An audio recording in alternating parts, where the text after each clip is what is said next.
دریا دجلہ کے کنارے آباد تکریت کے ایک گاؤں میں ایک غریب کسان کے گھر میں سیدہ حجت الفا نے ایک بچے کو جنم دیا، لیکن ماں کو بچے کی پیدائش کی خوشی سے زیادہ اسے پالنے کی فکر تھی، کیونکہ اس بچے کا باپ اب اس دنیا میں نہیں تھا اور یہ عورت کسی طرح اپنا گزر بسر کر رہی تھی۔ لیکن بچے کے ماموں اور چچا نے سیدہ حجت الفا کو دلاسا دیا کہ ہم غریب ہیں تو کیا ہوا، اوپر والے نے ہمیں ذمہ داری دی ہے تو وہ اس ذمہ داری کو پورا کرنے کی طاقت بھی دے گا۔ حجت الفا پہلے ہی اپنے بھائی اور دیور کے احسان تلے دبی ہوئی تھی۔ وہ جانتی تھی کہ یہ لوگ تکریت دنیا میں آج بہت زیادہ مشہور ہے، لیکن ان دنوں یہ بہت چھوٹا سا قصبہ ہوا کرتا تھا، چھوٹا سا گاؤں ہوا کرتا تھا۔ یہاں کے لوگوں کو 2 وقت کی روٹی ملنا بھی مشکل تھا۔ اسی غریبی اور پریشانی کی وجہ سے تکریت میں غریب گھرانے کے بچوں کو اسکولوں میں بھیجنے کا رواج نہیں تھا۔ گاؤں میں کوئی اکا دکا اسکول تھا، لیکن اپنی پریشانی کی وجہ سے ماں باپ اپنے بچوں کو اسکول نہیں بھیجتے تھے۔ جیسے کہ ظاہر سی بات ہے، اس بچے کا بچپن بھی تکلیف میں گزرا۔ جس عمر میں انسان ہر کسی تکلیف سے ناشنا ہوتا ہے، زندگی کے سب سے بہترین وقت میں ہوتا ہے، اس وقت میں کسی بات کی فکر و پرواہ سے نہیں ہوتی، انسان اپنی الگ ہی دنیا میں مگن ہوتا ہے۔ اس وقت یہ بچہ اپنی زندگی کی خوشیوں کے لیے سنگھرش کر رہا تھا، جدوجہد کر رہا تھا۔ ایک دن اس کے گھر ایک مہمان آنا چاہتا تھا، لیکن اس بچے نے پڑھائی کرنے کا مضبوط ارادہ کر لیا تھا، لیکن گھر والے اسے ایسا کرنے سے روک رہے تھے۔ اس لیے ایک رات اس نے چپکے سے اپنے کچھ کپڑے لیے اور گھر سے بھاگ کر اپنے ماموں کے پاس چلا آیا اور ماموں سے اپنی خواہش کا اظہار کیا۔ بچے کی لگن و شدت دیکھ کر ماموں نے اسے اسکول میں داخل کرا دیا اور یہ اپنی عقل و لگن کے بل پر پوری دنیا میں مشہور ہوا۔ کچھ لوگوں نے اس سے نفرت کی تو کچھ لوگوں نے اسے بے شمار پیار کیا۔ یہ بچہ تھا صدام حسین۔ ایک غریب کسان کا بیٹا سیاست کی راہ پر کیوں چل پڑا، وہ بھی ایسا کہ اس نے ساری دنیا پر اپنا اثر ڈالا۔ کچھ کے لیے مسیحا ثابت ہوا تو کچھ کے لیے کچھ اور۔ کچھ لوگوں کا یہ خیال ہے کہ صدام حسین کے دل میں ترکوں کے خلاف بدلے کی بھاونا تھی۔ ترکوں نے صدام کے پوروجوں مار ڈالا تھا، ان کے گھروں کو جلا دیا تھا۔ انہی باتوں سے تنگ آ کر گھبرا کر صدام کے کچھ بچے کچھ پوروج تھے، وہ اپنا گھر بار چھوڑ کر قریب کے پہاڑوں میں پناہ لینے پر مجبور ہو گئے تھے۔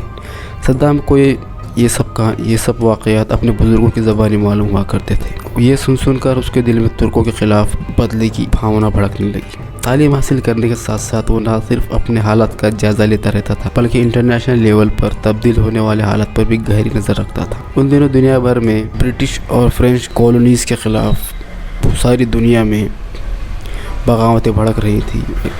خاص طور پر عرب میں بھی زندگی کو صحیح معنوں میں آزادانہ طور پر گزارنے کا جذبہ ابھر رہا تھا۔ تعلیم جاری رکھنے کی خاطر صدام حسین بغداد آ گئے اور کرخ کے ہائی اسکول میں داخلہ لیا۔ ان دنوں انٹرنیشنل لیول پر حالات بہت تیزی سے بدل رہے تھے۔ برٹش اور فرینچ اپنی کالونیز کے بستر لپیٹ رہی تھیں۔ ان دنوں دنیا کے بہت سے ملک برٹش اور فرینچ غلامی کی زنجیروں سے آزاد ہو رہے تھے۔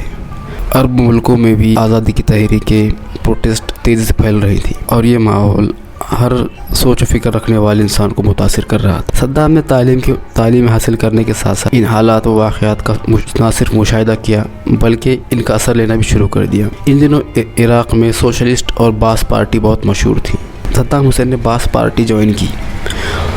اس وقت سوشلسٹ پارٹی کی حکومت تھی اور عبدالکریم قاسم عراق کے پریزیڈنٹ تھے۔ صدام حسین نے تھوڑے ہی عرصے میں سیاسی میدان میں مقبولیت حاصل کر لی۔ اس دوران عبدالکریم قاسم کے قریبی دوست سعدون ناصری کا تکریت قتل ہو گیا۔ رولنگ پارٹی نے اس قتل کا ذمہ دار صدام حسین کو ٹھہرایا۔ صدام حسین 6 ماہ جیل میں ثبوت نہ ہونے کی بنا پر رہا کر دیے گئے، لیکن اس گرفتاری نے بہت زیادہ مشہور کر دیا اور 1959 میں باس پارٹی کی ہائی کمان نے انہیں بغداد طلب کیا اور انہیں عبدالکریم قاسم مار ڈالنے کی ذمہ داری سونپی گئی۔ صدام اور ان کے ساتھیوں نے بظاہر یہ مشن کامیابی سے پورا کیا اور فرار ہو گئے۔ البتہ لیکن ایک گولی صدام کی ٹانگ میں لگی۔ بعد میں پتہ چلا کہ عبدالکریم حملے سے بچ گیا۔ شدید زخمی ہونے کے باوجود انہوں نے اپنے زخم کی مرہم پٹی خود کی اور اسی حالات میں اسکول بھی جاتے رہے۔ اس دوران ان کے ساتھیوں کو گرفتار کر لیا گیا، لہذا صدام حسین بھیس بدل کر فرار ہو گئے۔ دریا دجلہ کے کنارے چلتے صدام تکریت پہنچے۔ راستے میں ایک جگہ صدام کا ٹکراؤ ایک پولیس آفیسر سے ہوا۔ صدام نے گھبرانے کے بجائے پولیس آفیسر کو انتہائی اعتماد سے تمام سوالوں کے جواب دی۔ جب آفیسر نے صدام سے آئی ڈی کارڈ مانگا تو صدام نے کہا، ہم بدو ہیں، ہمارے پاس شناختی کارڈ کہاں؟ بدو یعنی کہ وہاں پر ایک قبائلی لوگ ہوتے ہیں، جیسے ہمارے پاس آدیواسی ہوتے ہیں، اسی طرح وہاں بدو لوگ ہوتے ہیں عرب میں۔